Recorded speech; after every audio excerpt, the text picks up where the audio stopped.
But first, this. South African Airways trouble isn't ending. SAA technical staff are currently protesting. They're demanding their paychecks, saying management has been paying themselves full salaries while ordinary employees received half. Heidi Giokos is monitoring the story for us. She joins us now live. So, Heidi, it never ends for SAA, does it? Certainly not, Shahan.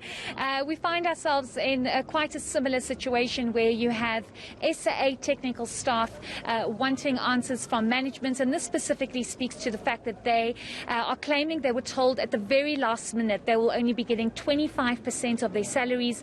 They were getting 50% of their salaries since the start of the lockdown, but they just want to understand why they were not informed on time. But for us to get more clarity on what some of the issues are, we are joined by SAA Group spokesperson Tladi. Tladi, thanks so much for your time, Tladi. We do appreciate it.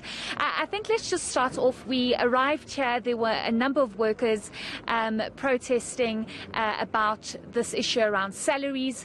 We cannot have SAA technical protesting. They are a very crucial service. Explain to us what some of the issues are from your understanding. Thank you for the opportunity, and good afternoon to you, Heidi, and to the viewers. Indeed, there was an incident that happened earlier on here where approximately 200 employees had a demonstration taking place earlier on. At the heart of it was them expressing concern in the form of a decision that has been taken, which was communicated to them that SAA Technical is not able to pay their salaries in accordance with their expectations. Based on what is available in the form of monies that are available, management took a decision to at least pay 25% of their salary. The decision was communicated to these employees at the time when it was, because it was based on the notification that SAA Technical received from its customers, including from SAA, about its inability to pay for the work that has been done by Technical. But Tladi, just help us understand this. It's not new that Mango and SAA owes SAA Technical millions of rands in debt. It's not something that just happened overnight. It's been ongoing where debt is owed and debt has not been paid. So given the fact that they were told at the last minute, because that's only when they realized that Mango and SA was not going to be paying them, or whichever service provider, is that sufficient enough, and is that good enough for workers that have been committed and have been trying to understand the difficult environment that aviation is in at the moment? No one can gainsay, nor can they discount the concerns that have been raised by the workers here. It is ordinary employees who are feeling the brunt on the ground insofar as the situation that is happening at the moment is concerned. However, under the circumstances, management is doing the best they can in order to give workers or employees something on the basis of which they should be able to also sustain their lives and livelihoods. We are operating in a very peculiar environment. We are, on the one hand, dealing with the effects, the after effects of COVID-19 on the aviation industry globally, which has impacted on the customers to SAA Technical. However, in addition to that, we are also dealing with a situation that has impacted SAA as an airline. As we all know that the airline is currently in business rescue and has undergone certain processes that led to it putting together the business rescue plan.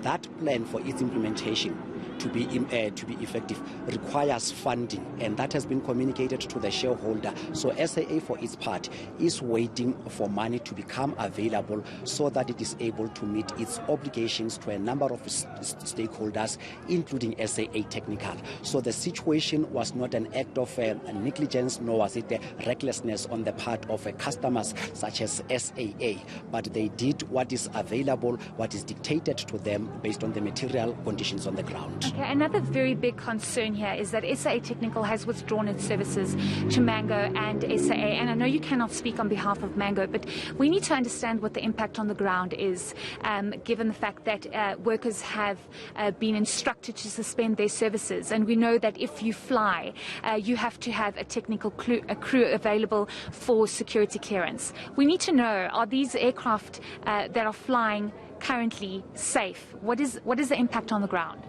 What we can indicate operationally insofar as SAA is concerned is that all its aircraft are operating and flying in a manner that is safe and legally compliant. In other words, for each aircraft before it takes off, there is, amongst other things, what is referred to as the pre-inspection, pre-flight inspection rather, that must take place in order to ensure that the aircraft is going to operate in a safe and a legally compliant manner. That continues to take place. Insofar as the message that has been communicated by Technical to its customers is concerned, SAA Technical has reviewed its position on the matter, and based on the pending flights that were planned to operate by SAA during the course of this week, Technical has decided to allow SAA to operate those flights, and this decision is based purely on humanitarian grounds, based on the shipment that is going to be transported in those flights as part of the services that must be rendered, where certain shipments must be transported to East Africa, in SADC, and in other parts of the world. So it is a decision that has been taken by SAA Technical in order to ensure that SAA is able to operate. That enables us as SAA in this instance to meet the expectations of our customers and to deliver on our promise. Okay, very quickly, just tell us what is going to happen. Workers are very unhappy. They want answers. We know there's a meeting happening. What's the next step to make sure that workers are satisfied, and so is management? There have been a series of engagements taking place during the course of the weekend, where management at Technical is in discussions with customers. By the way, it is not only SAA and Mango that are impacted by this type of decision. Whilst SAA is the biggest customer to SAA Technical, there are a number of other customers who are also impacted by this decision, where we need to find ways, and this is exactly what is taking place behind the scenes, where parties are really sitting around the table in order to look at options available, in order to find a middle path or a resolution to this particular situation. Because at the end of the day, we cannot have a situation where there's going to be winners and losers. Based on what is happening and the dynamics insofar as the aviation industry is concerned, with many airlines being impacted by COVID-19, we need to find practical ways in order to ensure that everybody is able to operate, which becomes a win-win situation for all. Okay, great. Thanks so much for your time, Bloody. We really do appreciate it. So, Shahan, I think there are definitely more questions than answers with regards to what exactly is going on, but perhaps there'll be more answers after that meeting with unions and SAA Technical Management. All right, Heidi Giokos, we're going to leave it right there. Thanks for that.